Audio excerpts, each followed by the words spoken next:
कांग्रेस नेता शशि थरूर ने एक बार फिर कांग्रेस को आईना दिखाने का काम किया है। जिस तरह से शशि थरूर ने बयान दिया है, उससे राहुल गांधी असहज जरूर हो गए होंगे। दर्शकों, कांग्रेस राहुल गांधी को प्रधानमंत्री बनाना चाहती है। राहुल गांधी भी खूब कोशिश कर रहे हैं कि किसी तरह उनकी दाल गल जाए। कभी वो दलितों की बात करते हैं तो कभी ओबीसी को अपने पक्ष में करने की बात करते हैं, लेकिन राहुल गांधी सफल नहीं हो पा रहे हैं। गांधी हर दांव पेच आजमा चुके हैं, लेकिन कोई फायदा नहीं होता दिख रहा। वहीं कांग्रेस के अंदर मतभेद अभी भी साफ तौर पर दिखाई दे रहा है। हाल ही में गुजरात में कांग्रेस के अधिवेशन हुए थे, जिसमें राहुल गांधी कुछ और तो पार्टी के दूसरे नेता कुछ और बोल रहे थे। समझने वाली बात तो यह है कि जो पार्टी लगातार रसातल पे जा रही है, वो विकास की नई जात पात की बात कर रही है। समझने की जरूरत है कि एक समय था कि नारा लगता था, जात ना पात पर मुहर लगेगी हाथ पर।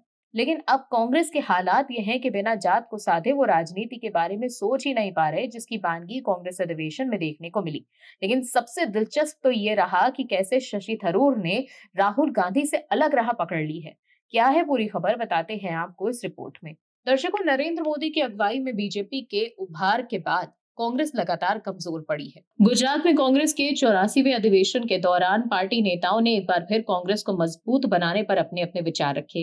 लोकसभा के नेता प्रतिपक्ष राहुल गांधी ने ओबीसी समुदाय पर पकड़ को मजबूत बनाने पर जोर दिया। दूसरी ओर पार्टी के वरिष्ठ नेता शशि थरूर ने जोर देकर कहा कि पार्टी को एक बार फिर उन मतदाताओं को साधना होगा जिनके दम पर पूर्व में पार्टी को सत्ता हासिल होती रही है। दर्शकों, जब भी मौका मिलता है शशि थरूर अपनी बात रखते जरूर हैं। कोई सुने या ना सुने, किसी को बुरा लगे तो लगे, थरूर को परवाह नहीं रहती।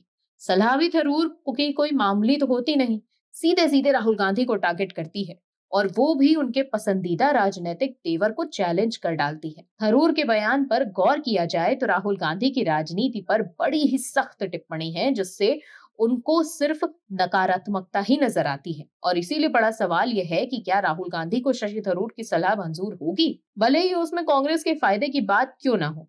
ऐसे में जबकि थरूर के कांग्रेस में बने रहने पर सवाल उठ रहे हैं, क्योंकि शशि थरूर कभी किसी बीजेपी नेता के साथ फोटो शेयर करते हैं तो कभी प्रधानमंत्री नरेंद्र मोदी और बीजेपी सरकार की तारीफ करते हैं। कांग्रेस के अहमदाबाद अधिवेशन में शशि थरूर के भाषण को समझना बहुत जरूरी हो जाता है। थरूर ने एक बार फिर कांग्रेस नेतृत्व, विशेष रूप से राहुल गांधी को जरूरी सलाह दी, लेकिन सलाहियत भी ऐसी है कि राहुल गांधी पर कटाक्ष ही लगती है। थरूर कांग्रेस नेतृत्व को नेगेटिविटी छोड़ने की सलाह दे रहे थे। वो पहले भी राहुल गांधी को आगाह कर चुके हैं कि वो मोदी पर निजी हमले की जगह सरकार और बीजेपी की नीतियों पर टारगेट करें, लेकिन ऐसी बातों के लिए कोप भाजन का ही उन्हें शिकार होना पड़ा। राहुल गांधी मोदी के साथ साथ आरएसएस, बीजेपी और तो और कारोबारी गौतम अडानी पर हमला रोकने के लिए राजी ही नहीं है।